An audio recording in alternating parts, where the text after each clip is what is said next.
दोस्तों, पश्चिम बंगाल में बहुजन समाज पार्टी की क्या स्थिति है? कौन कौन से प्रत्याशी बहुजन समाज पार्टी ने पश्चिम बंगाल में उतारा है? कितने प्रत्याशियों को चुनाव मैदान में उतारा है? साथ ही साथ आपको बता दें कि उत्तर प्रदेश के विधानसभा चुनाव में विश्वनाथ पाल की क्या भूमिका रहेगी।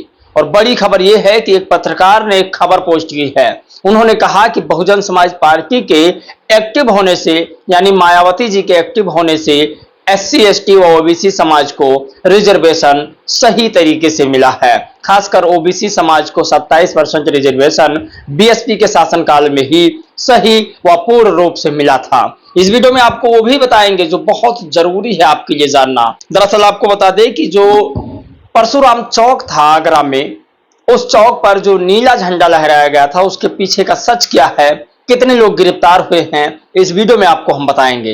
पश्चिम बंगाल में कितने चरणों में चुनाव होगा, ये भी आपको हम बताएंगे। और पहले चरण में बहुजन समाज पार्टी के कितने प्रत्याशी हैं? क्या पश्चिम बंगाल में दलित बाहुल क्षेत्र है?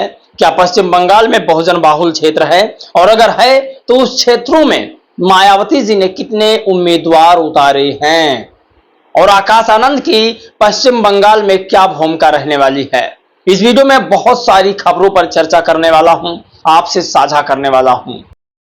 दोस्तों नमस्कार, मेरा नाम पराग है और आप सभी का बहुत बहुत स्वागत है। आज सबसे पहले हम बातचीत करते हैं पश्चिम बंगाल की। दरअसल पश्चिम बंगाल में 2026 यानी इसी सत्र में एक विधानसभा का चुनाव होने वाला है। उस विधानसभा के चुनाव में बहुजन समाज पार्टी भी एक्टिव नजर आ रही है।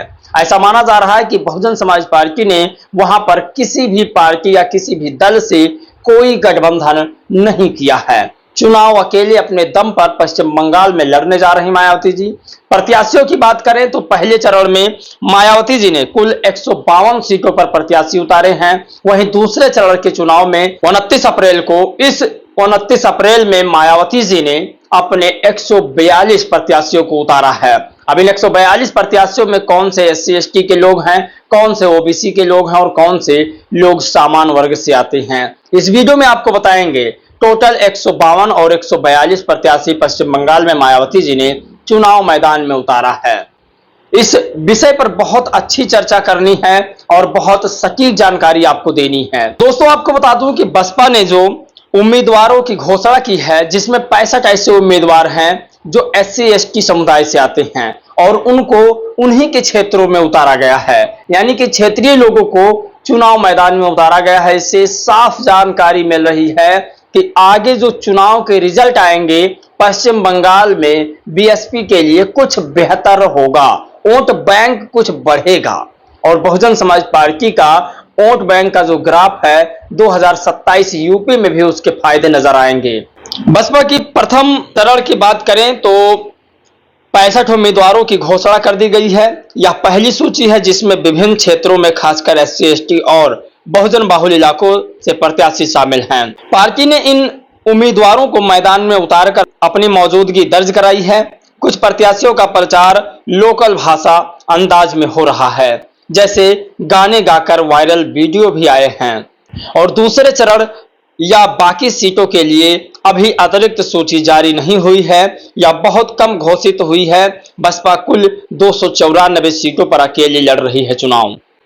सोचिए, बहुजन समाज पार्टी पश्चिम बंगाल में 294 सीटों को आप मान सकते हैं पश्चिम बंगाल में बहन जी चुनाव लड़ रही हैं। बहुत बड़ी जिम्मेदारी बसपा के तमाम नेताओं को मिली है पश्चिम बंगाल में। अकेले चुनाव लड़ना बहुत आसान बात नहीं है, खासकर जब तब प्रत्याशी सबसे ज्यादा हों।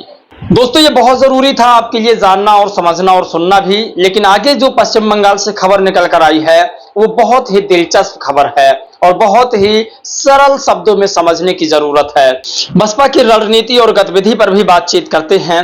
आपके सामने तस्वीर बहन जी की शो हो रही है। जैसा कि आप कल्पना नहीं कर सकते कि बहन जी वो व्यक्ति हैं, वो महिला हैं जिन्होंने सारी परिस्थितियों को और सारी परिस्थितियों में ढलने का काम किया है। बसपा पश्चिम बंगाल में अकेले चुनाव लड़ रही है, कोई बड़ा गठबंधन नहीं। मायावती का फोकस बहुजन दलित पिछड़े अल्पसंख्यक वोट बैंकों को मजबूत करने का है। आकाश आनंद की भूमिका। हाल ही में अप्रैल 2026 के आसपास बसपा के राष्ट्रीय संयोजक कन्वीनर आकाश आनंद ने पश्चिम बंगाल में चुनावी जनसभा की है। उदाहरण 20 अप्रैल के आसपास एक बड़ी सभा का जिक्र आया है।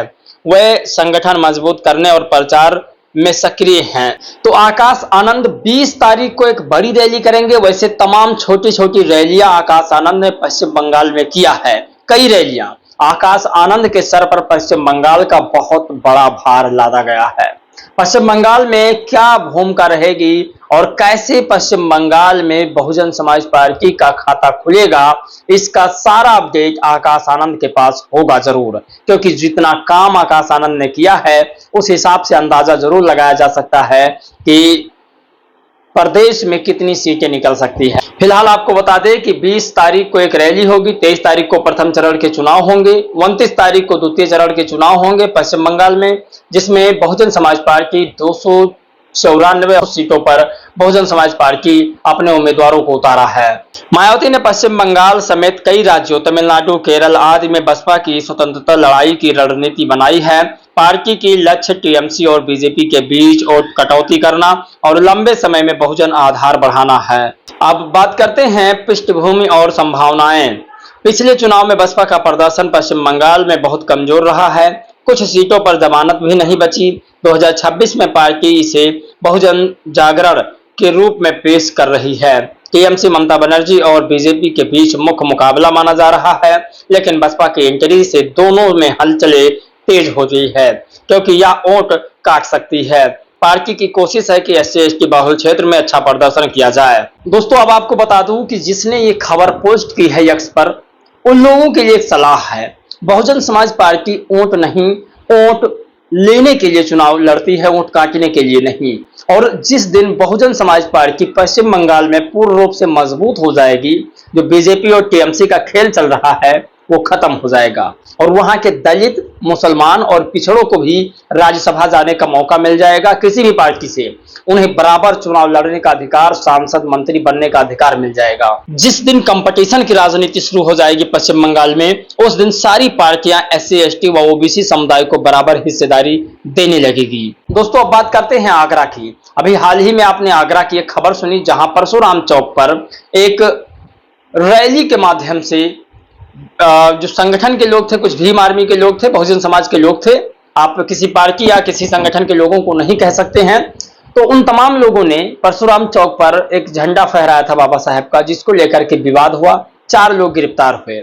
अब सवाल यहां पर यह है कि कभी मस्जिद पर झंडा फहराया जाता है तो कभी मंदिर पर झंडा फहराया जाता है, कभी कहीं पर आपत्तिजनक टिप्पणी की जाती है तो कहीं पर अराजकता फैलाया जाता है।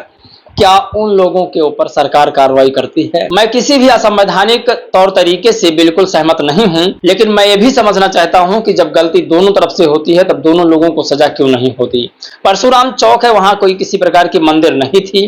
बाबा साहेब की अनगिनत मूर्तियां पर डे तोड़ी जा रही है, 10 मूर्तियां रोज तोड़ी जा रही है, उन पर तो किसी प्रकार की जांच या कार्रवाई नहीं होती है। ये भीम आर्मी के कार्यकर्ता है, लिखते हैं कि आगरा में अंबेडकर जयंती पर परशुराम चौक पर नीला झंडा फहराने पर पुलिस ने 4 युवकों को गिरफ्तार करके जेल भेज दिया। पर वो मस्जिद के सामने गालियां देने वाले को क्या करते हैं, मस्जिद पर भगवा झंडे लहराने वालों को क्या करते हैं, जुलूसों में मां बहन की गालियां देने वालों को क्या करते हैं, बाबा साहब की प्रतिमा पर भगवा झंडा बांधने वाले को क्या करते हैं, हर दिन टूट रही बाबा साहब की प्रतिमाओं पर क्या करते हैं। माननीय योगी आदित्यनाथ जी, आखिर एक ही प्रदेश में 2 अलग अलग कानून क्यों? तो ये बड़ी खबर है, लेकिन अब आपको लेकर चलते हैं विश्वनाथ पाल की तरफ। दरअसल आपको बता दें कि यूपी का रिजल्ट क्या आने वाला है ये मैं अच्छी तरीका से जानता हूं। विश्वनाथ पाल उत्तर प्रदेश में जी जान लगाकर मेहनत कर रहे हैं और मेरा मानना है कि वो तन मन धन से बहुजन समाज पार्टी को सींच रहे हैं यूपी में, जिसका रिजल्ट काफी बेहतर होगा यूपी में। हालांकि कुछ दिन पहले अभी बहुजन समाज पार्टी के प्रदेश अध्यक्ष को कई विधानसभा में लोग जानते ही नहीं थे, लेकिन आज बच्चा बच्चा जानता है कि विश्वनाथ पाल कौन है।